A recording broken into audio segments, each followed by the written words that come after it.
So after last class, there was a little bit of conversation about my contention around the national security state and the National Security Act and how foundational it was to modern American culture. So I wanted to give you a little bit more on that subject outside of our class time. And just as an aside, I'm sneaking this in. This is about the fifth time that I've tried to put a take on this, and got people coming all through the house. So I'm sneaking this in. Let's see if I can do it. Um, so to begin with, I want to make sure that we understand that when I talk about the National Security Act as being a seminal moment, I'm really talking about it as being a seminal representation or a seminal representative moment in the development of the national security state. Right? Thinking about continuity and change over time and placing things in context, it was one step in a series of steps, right? And so we know that the atomic bomb was a critical, one of those seminal moments as well, representative of a change, a very real change, and this understanding of technology and what it could do to us, right? And combining that, we have this idea that with the technology, we must always be aware, right? This is what Maxwell Taylor told us, that we always have to keep an eye out for the threats, right? So we talked about that in class last time, but what I want to talk a little bit more about is that even as early as 1940, we have this idea expressed that, all right, so this is 1940, the situation is utterly different from that of 1917. Obviously, 1917 is when World War I was raging and the United States was participating, right? And we hear that then we were at war, but we foresaw a small possibility of military danger to this country. Today, meaning 1940, though at peace, such possibility trembles on the verge of becoming a probability. Right? This was George Marshall in a radio address in 1940. And so this is before World War II even begins, right? And this is before Henry Luce writes The American Century. So this is an understanding that in the first place, the technology of the combatants present a threat to us. And so and at the time, right, so later George Marshall becomes the Secretary of State, and he's essentially the leader of the Marshall Plan. But in 1940, he's the Army Chief of Staff, right? And so, and this is a very prescient statement, right? Because ultimately, just a handful of months later, Japan launches an air attack on American soil in Hawaii, right? So it turns out that Marshall was right, that there was a danger to the country, or there was a military danger to the country, right? But importantly, remember that when Marshall is talking here, America is technically at peace, right? And so what's happened as 1940 becomes 1941, becomes 1945, is that the distinction between peacetime and war footings evaporates. There's no distinction. Right? Up until World War II, the United States had a very, very small standing army. Right?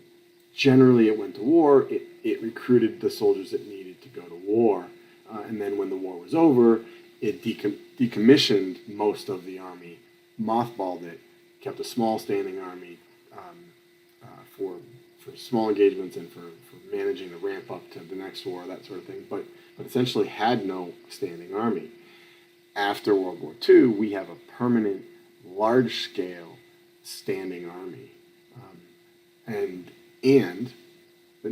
a security state, right?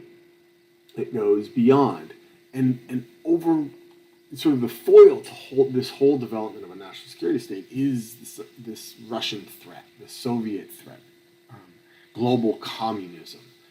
And so there's a reason there's something that leaders can point to and say, this is what we should be afraid of. This is why we need many eyes to be looking out. This is the problem that we have to protect ourselves from. Right? So you have that piece, right? And so then, that places in greater context this idea that it must be the policy of the United States to support free people from conquest or subjugation by outside pressures anywhere, free peoples anywhere, right? And if we spin this forward to post 9/11, what we see is a very stated, a very clearly stated objective that we have to fight them, whoever them is, over there, so that we don't have to fight them here. Right? That's very clearly stated in government policy post 9/11, but there's a presumption of that in the national security state as early as the 1940s. And Truman was at first a little bit anxious about the idea of sort of a Gestapo-like organization in the United States. However, in 1947, he signs the National Security Act, right? And we've got not only the National Security Council and a unified armed forces, which greatly strengthens the position of the President of the United States to be a singular leader of war, not only at wartime but in peace. And I think that the highlighting element of the National Security Act is the establishment of the CIA. It's a peacetime intelligence gathering agency. So we have that, and then we have problems brewing that in Europe, and that results in the Marshall Plan. Right? We talked about this, and the formation of the the North Atlantic Treaty Organization, or NATO. Right? So all of these things combine in the late 1940s to really jumpstart the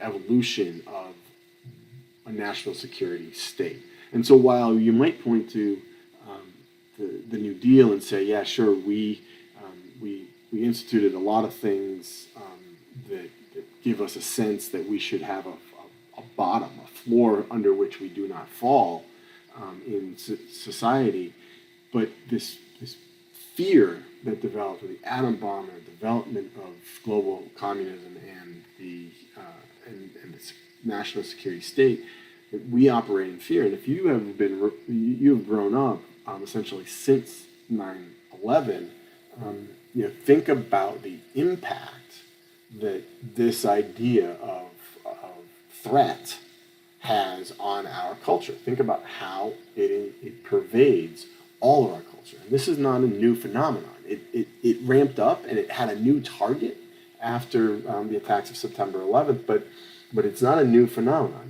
It existed from World War II on. So that's a little bit more detail.